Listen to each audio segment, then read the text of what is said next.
우리가 이 땅을 살아가다 보면 수많은 갈등들을 겪게 됩니다. 그런데 그 갈등에는 여러 가지의 모습들이 있습니다. 비슷비슷한 사람들끼리 모였기에 싸움을 하는 경우도 있고 갈등을 하는 경우도 있습니다. 반면에 수준 차이가 아주 많이 나기 때문에 겪는 갈등도 있습니다. 오늘 본문에서 나오는 갈등이 아마도 그런 갈등이 아닌가 싶습니다. 오늘 본문은 바울이 전도 여행을 하다가 그 전도 여행 가운데 우리가 잘 알고 있는 것처럼 마가라고 하는 사람이 그 전도의 여행 속에서 이탈을 합니다. 그런데 왜 그 산 가운데서 이탈을 했는가라고 하는 겁니다. 오늘 본문 13절은 이렇게 이야기해요. 바울과 및 동행하는 사람들이 바보에서 배 타고 밤빌리아에 있는 버가에 이르니 요한은 그들에게서 떠나 예루살렘으로 돌아가고, 여기서 이야기하는 요한이 바로 마가입니다. 그런데 마가가 왜 다시 예루살렘으로 돌아갔느냐라고 했었을 때 14절은 이렇게 이야기합니다. 그들은 버가에서 더 나아가 비시디아 안디옥에 이르러 안식일에 회당에 들어가 앉으니라 라고 이야기합니다. 그러니까 지금 여기에서 버가에서부터 시작해서 어디까지 나아가는 상황이냐면 비시디아 안디옥까지 나아가는 상황입니다. 그런데 그 비시디아 안디옥까지 나아가는 거기에는, 그 길에는 많은 산, 높은 산, 험한 산을 넘어야 되는 그러한 여정이 있었습니다. 그런데 그 산에는 그냥 산만 험한 것이 아니라 강도의 위협이 있었다라는 것이죠.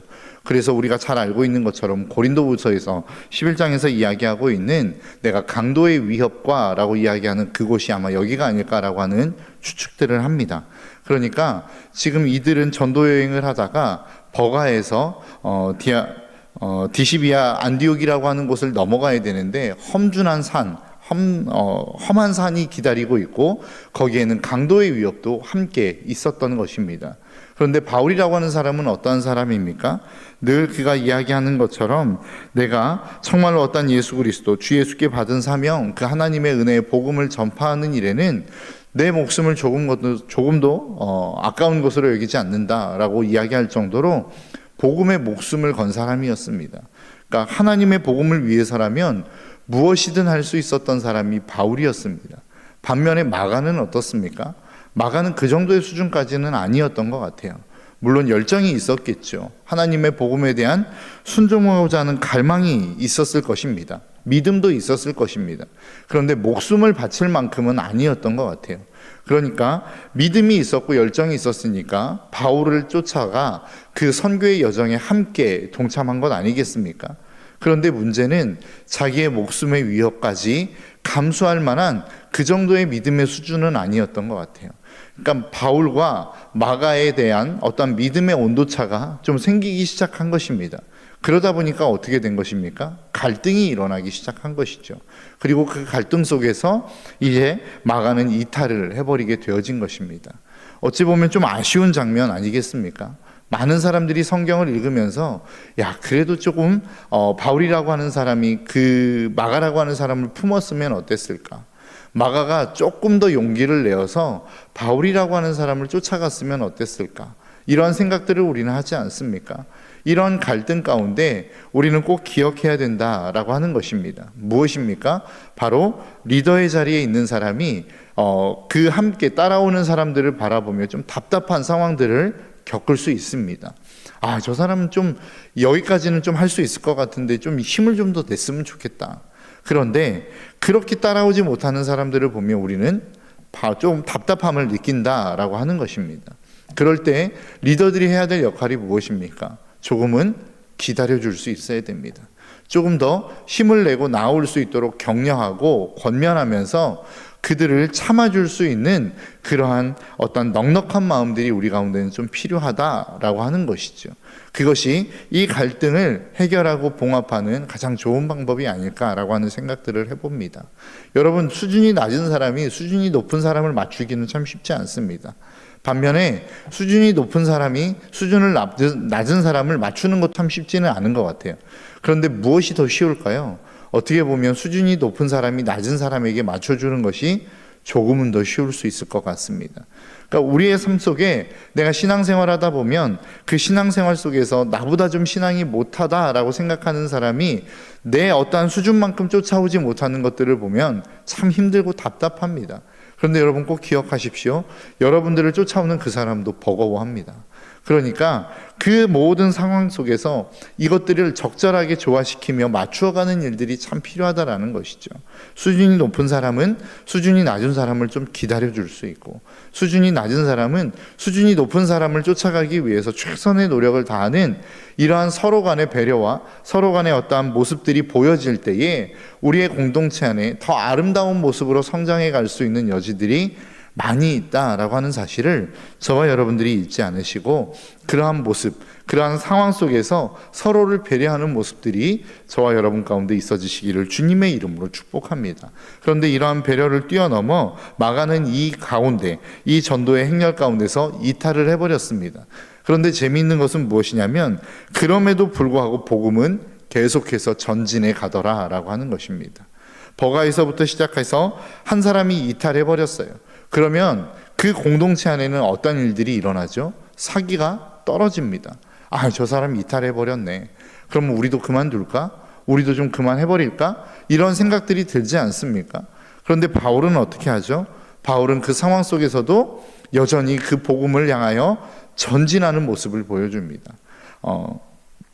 비시디아 안디옥에 넘어가서 거기에서 회당에 들어가고 그 회당 안에서 하나님의 복음을 끊임없이 전하게 되더라라고 하는 것이죠. 우리가 잊지 말아야 될 것은 하나님의 사명은 우리의 상황이 이상하다고 해서, 내가 원하는 상황으로 지지 않았다고 해서 멈추어질 수 있는 것이 아니라는 것입니다. 내가 지금 가지고 있는 이 복음의 능력은 상황이 변했다고 해서, 원하지 않는 상황이 지워졌다고 해서 멈추어지는 복음이 아니라는 것이죠. 그 복음은 생명력이 있는 것이고 능력이 있는 것이기에 끊임없이 그 복음이 전파되어지고 증거되어져야 되는 능력이 있는 복음이라고 하는 사실을 저와 여러분들이 잊지 않으시기를 주님의 이름으로 축복합니다. 그래서 그 복음이 전파되어지고 선포되어지면서 이 복음은 점점 더 확장되어져 가더라라고 하는 것입니다. 그런데 그 복음의 내용을 한번 보시겠습니까? 그 복음이라고 하는 것은 내가 잘해서 전해지는 것도 아니고, 내가 전해서 잘했다고 해서 그 약속이 이루어진 것도 아닙니다. 그 삶을 놓고 보면, 그 상황을 놓고 보면 이미 하나님께서 수백 년 전에 이미 약속하신 내용이더라라고 하는 것이죠. 오늘 보면 19절의 말씀입니다. 가나안 땅 7족속을 택하사 그 땅을 기업으로 주시기까지 450년간이라. 그러니까 이스라엘 백성이 지금 가나안 땅에 들어가 그 가나안 땅을 차지하고 정복한 내용을 이야기하는 것입니다. 그런데 이것이 어느 순간 그때의 이스라엘 백성들이 잘했고 하나님 앞에 순종했기에 그 땅을 하나님이 허락하신 게 아니라는 것이죠. 이미 450년 전에, 그 수세기 전에 하나님께서 아브라함에게 약속하신 약속의 내용이 이 하나님의 때에 성취되어지고 이루어진 것이다 라고 이야기하고 있는 것입니다. 22절도 마찬가지입니다. 패하시고 다윗을 왕으로 세우시고 증언하여 이르시되 내가 이새의 아들 다윗을 만나니 내 마음에 맞는 사람이라 내 뜻을 이루리라 하시더니 23절입니다. 하나님이 약속하신 대로 이 사람의 후손에서 이스라엘을 위하여 구주를 세우셨으니 곧 예수라라고 이야기합니다. 그러니까 예수 그리스도를 보낼 때에 그냥 갑자기 보낸 것이 아닙니다. 요셉이라고 하는 사람, 마리아라고 하는 여인이 굉장히 거룩하고 굉장히 무엇인가 잘한 삶을 살았기 때문에 그 삶 가운데 예수 그리스도를 보내셨던 것이 아니라 이미 예수 그리스도를 보내실 것이다 라고 하는 그 약속이 수천 년 전 다윗을 통하여 그 땅 가운데 약속되어진 것이기 때문에 하나님의 때에 예수 그리스도가 오신 것이다 라고 이야기하는 거예요. 그 반면에 심지어는 오늘 본문 28절은 뭐라고 말씀합니까? 죽일 죄를 하나도 찾지 못하였으나 빌라도에게 죽여달라 하였으니 성경의 글을 가리켜 기록된 말씀을 다 응하게 한 것이라 라고 이야기합니다. 그러니까 예수 그리스도의 죽음조차, 그 죽음으로 내몬 사람들조차 하나님이 약속하신 약속의 말씀대로 이루어진 사건이다 라고 이야기하고 있는 거예요. 그러니까 이 복음의 내용 가운데 스며 있는 그 모든 내용의 말씀이 무엇입니까? 어느 순간 한때에 그 사람이 잘하고 잘못해서 하나님의 뜻이 이루어지고 이루어지지 않은 것이 아니라 이미 수세기 전부터 하나님이 약속하셨던 약속의 말씀을 하나님의 때에 이루신 것이다 라고 이야기하고 있는 거예요. 그러니까 복음은 그러한 것입니다. 내가 무엇인가 잘했기 때문에 복음이 이루어졌고 내가 무엇인가 잘못했기 때문에 복음이 이루어지지 않은 것이 아니라 하나님의 말씀대로 내가 살아가다 보면 그것이 하나님의 때라고 한다면 그 말씀이 우리를 통하여 이루어진 것이기도 하지만 그것이 하나님의 때가 아니라면 내가 그렇게 하나님의 말씀을 따라 잘 순종하며 살아갔어도 내가 원하는 상황이 만들어지지 않은 상황들이 있어질 수도 있다라고 하는 것이 성경이 말씀하고 있는 내용 아니겠습니까? 그러면 우리가 한번 생각해 볼 수 있는 것은 하나님의 때가 있고 그 하나님의 때에 하나님이 그 하나님의 역사를 이룬다고 한다면 내가 이 상황 가운데서 하나님의 말씀을 굳이 순종하며 열심히 살아갈 필요가 무엇이 있겠는가라고 하는 생각을 하지 않겠습니까? 그런데 디모데를 보면 그것들을 잘 알 수 있습니다. 디모데에게 편지를 쓴 내용들을 보면 하나님 앞에 우리가 왜 무엇을 향하여 무엇 때문에 우리가 하나님의 의의 면류관을 받을 수 있는지를 잘 기록하고 있어요. 디모데후서 4장 8절의 말씀입니다. 이제후로는 나를 위하여 의의 면류관이 예비되었으므로 주 곧 의로우신 재판장이 내게 주실 것이며 내게만 아니라 주의 나타나심을 사모하는 모든 자에게도니라 라고 이야기합니다. 그러니까 하나님이 어떤 자들에게 지금 의의 면류관을 주시겠다라고 말씀하고 있는 거예요. 사도 바울이 자신의 마지막 때가 가까운 것을 알고 디모데에게 편지를 쓰면서 이야기하는 것 아닙니까? 내가 이제 모든 것들을 다 마쳤다. 주를 위하여 내가 살아왔다. 내 달려갈 길을 다 달려갔다. 그러니까 하나님께서 이제 나에게 의의 면류관을 주실 것이다 라고 이야기해요. 그러면서 더 나아가 뭐라고 말씀하고 있냐면 그 의로우신 재판장이 나에게 뿐만 아니라 다른 사람들에게도 그 의의 면류관을 주실 것인데 그 의의 면류관을 받는 사람들은 어떤 사람들이냐? 주의 나타나심을 사모하는 자에게다 라고 이야기하고 있는 거예요. 그러니까 우리가 하나님의 의의 면류관을 받는 것은 1등에서가 아닙니다. 무엇인가 대단한 업적을 만들어냈기 때문이 아니라는 거예요. 엄청난 어떠한 역사 속에서 그 역사의 길이 남길 만한 업적을 만들어냈기 때문에 하나님이 우리에게 의의 면류관을 주시는 게 아니다라고 이야기하는 거예요. 사도 바울이 이야기하는 의의 면류관을 받을 수 있는 조건이 무엇입니까? 그 하나님의 나타나심을 사모하는 자에게 하나님이 그 영광, 의의 면류관을 주시는 것이다 라고 이야기하는 거라고요. 그러니까 그 하나님의 나타나심을 사모하기 위하여 어떠한 사람은 대단한 업적을 남기는 사람들도 있습니다. 바울과 같이 전 유럽을 복음화시킬 만한 대단한 업적을 남기는 사람들이 있지요. 성경에 기록된 다니엘과 같이 그 수많은 메대와 바사에 그리고 바벨론의 왕들을 하나님께로 인도해내는 업적을 만들어낸 사람들도 분명히 있습니다. 그런데 그 하나님의 나타나심을 사모하는 자들 가운데는 이름도 없이 빛도 없이 그냥 죽어져가는 사람들도 있었다는 거예요. 여러분 초대교회의 순교자들 가운데 이름을 기억하는 사람들이 몇이나 되십니까? 그 수많은 순교자들 속에서 이름이 기억되어지는 사람들은 그렇게 많지 않습니다. 그런데 하나님이 그 기억되지 않는 사람들, 왜 죽어가야 되는지도 모르는 이유조차 알지 못한 채 죽어갔던 그 사람들에게도 하나님은 의의 면류관을 주시더라라고 하는 것입니다. 그러니까 우리가 해야 되는 일은 무엇입니까? 그때그때 순간순간 우리 앞에 놓여있는 나의 일상을 최선을 다해서 살아가는 것입니다. 이게 믿음의 사람들이 해야 될 삶의 모습이라는 것이죠. 내 상황이 맞지 않고 내가 원하는 상황이 주어지지 않다고 해서 그것들을 포기하거나 그것들을 중단하거나 그것들을 내려놓는 삶이 아니라 그럼에도 불구하고 내가 이 자리 가운데 하나님의 역사와 하나님의 사랑이 나타나기를 간절히 소망하는 마음으로 하루하루의 일상을 살아내는 사람, 그러한 사람들에게 하나님은 하나님의 의의 면류관을 주시겠다라는 거예요. 그렇기 때문에 내가 오늘 하루를 그 하나님의 은혜 가운데 최선을 다해 살아내야 되는 이유는 여기에 있는 것입니다. 업적이 있어서가 아니라, 대단한 일들을 이루어서가 아니라, 하나님이 나를 통하여 어떤 기적을 보여주어서가 아니라, 그렇기 때문에 내가 이 믿음의 길을 여전히 걸어가고 하나님이 나를 통하여 기적의 역사를 보이시지 않았기 때문에 이 믿음의 역사를, 이 내가 지금 걸어가고 있는 믿음의 길을 중단하는 것이 아니라는 것이죠. 내 삶 가운데는 그 어떤 열매가 보이든 보이지 않든 그 하나님의 나타나심을 사모하며 기대하는 마음으로 우리는 그 길을 끊임없이 걸어가는 사람들이라는 거예요. 그러면 어떤 사람들은 하나님의 때를 만나 그 하나님의 나타나심을 경험하는 사람들도 있는가 하면, 어떤 사람들은 그 하나님의 때가 되어지지 않아 하나님의 열매를 보지 못하고 하나님의 부르심을 받는 사람들도 있더라라고 하는 것입니다.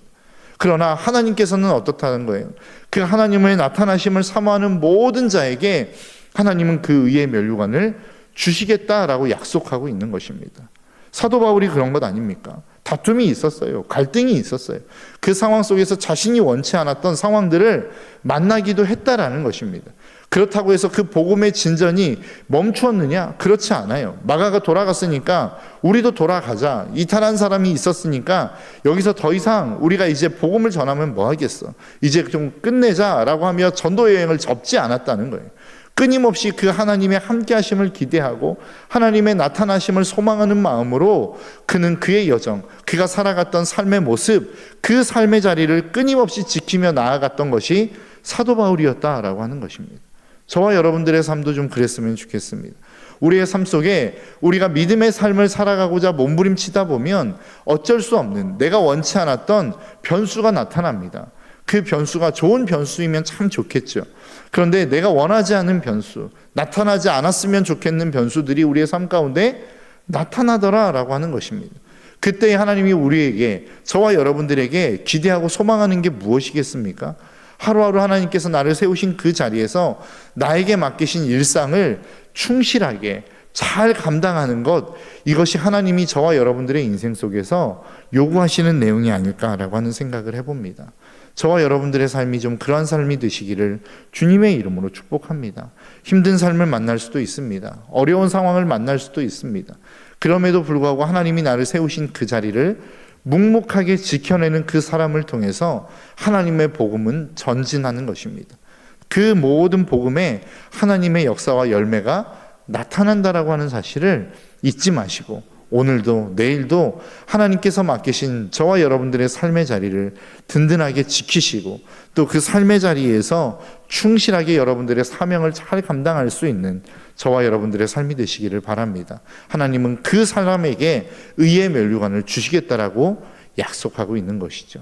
이 하루하루의 삶을 충실하게 감당한 저와 여러분들의 삶이 하나님 앞에서 모두가 다 그 의의 면류관을 받아 누릴 수 있는 저와 여러분들의 삶이 되시기를 주님의 이름으로 축복합니다.